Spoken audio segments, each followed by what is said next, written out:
Hey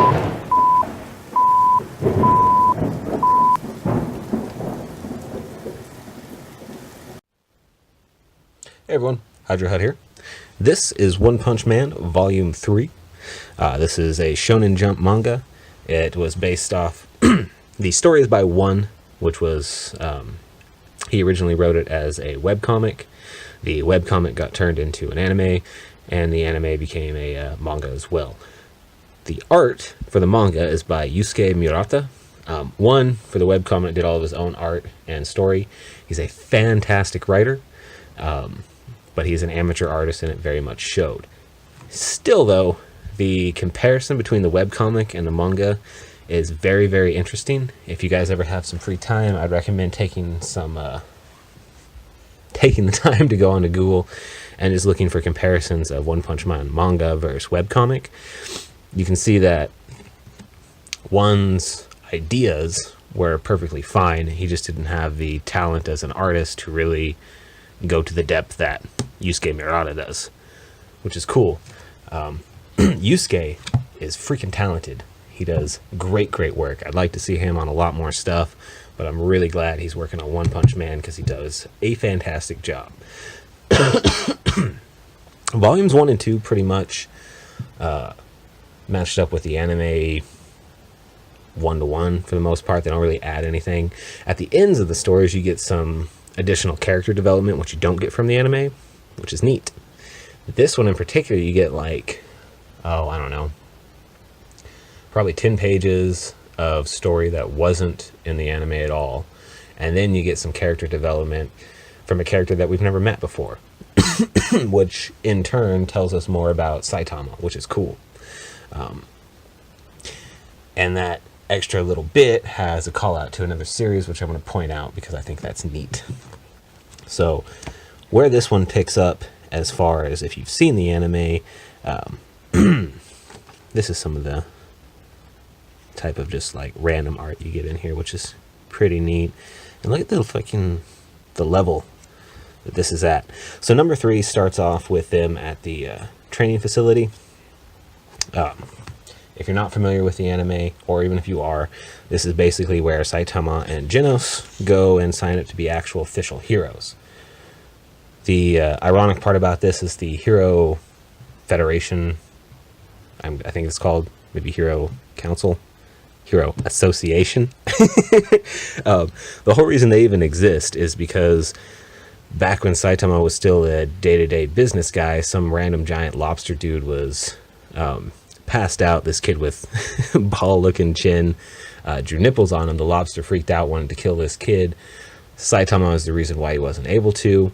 The kid's rich grandpa was so moved by the fact that some random person would have done that for his grandson that he started the Hero Association. But nobody knew that Saitama was the guy that helped that kid. So it's kind of funny that now he's going to sign up at an association that exists simply because of something he did in the past. Anyway, here we get to see the artist's take on some of Saitama's training, which is cool. We see all this in the anime, but the way he does it in the manga is pretty nifty as well. This right here is one particular scene that I was talking about that matches up well with the webcomic, but I will try and bring up a little picture right here so you guys can see a side-by-side. We'll just see if the video software I have will do it. Moving on. Yeah, the artwork in this is just absolutely fantastic. And we get some nice little, basically freestyle stuff that he does between chapters. And this is when we get to see the fight between, the sparring match between Genos and Saitama, which is absolutely fantastic animation in the anime. And the art style the artwork he did for this is supreme. But I'm going to go ahead and skip most of the storyline because I'd rather you guys read it. I want to get to the part that you don't see in the anime.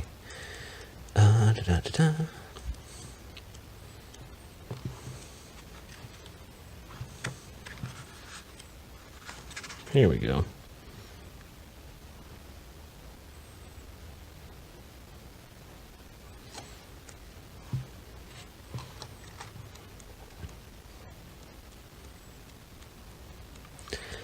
And it's weird because they don't actually like end the story.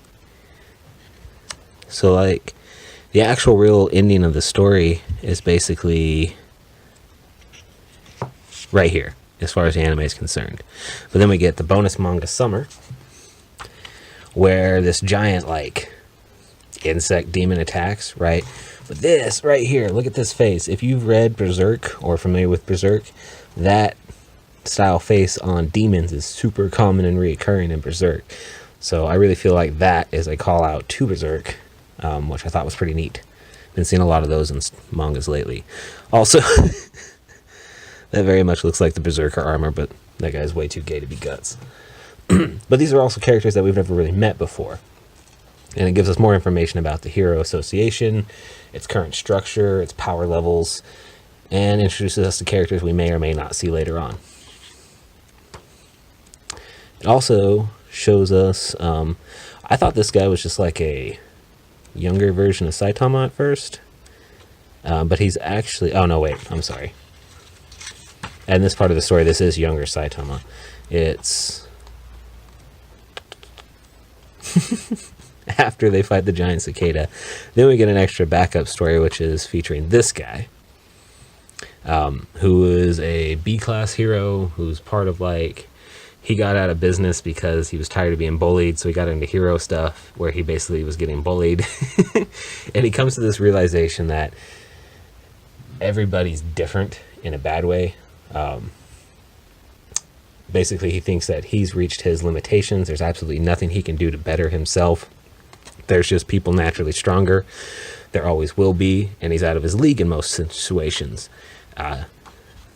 This thought process is basically getting confirmed by a boss that is just destroying people, and he ends up getting saved by two extremely strong psychics. And then the monster comes back to life when Saitama shows up, and he's freaking out because he knows that Saitama is there's a class C hero, so going by that, he's weaker than him. And he's begging him not to do anything. Saitama ends it and then gives him this wonderful lecture about overcoming your own overcoming your own limitations, and that kind of message carries out through a lot of this manga. And it's one of the reasons why it's so good, is it does have a message to give you, where it's not just cheap entertainment. Albeit it is kind of just cheap entertainment, but still. And I don't know why, but I thought this was funny that they just showed the speed of sound Sonic's lower half. But anyway, obviously I do recommend this. I think it's great. Even if you've seen the anime or haven't, check this out. Thanks for watching, guys. Yellow Edge, baby.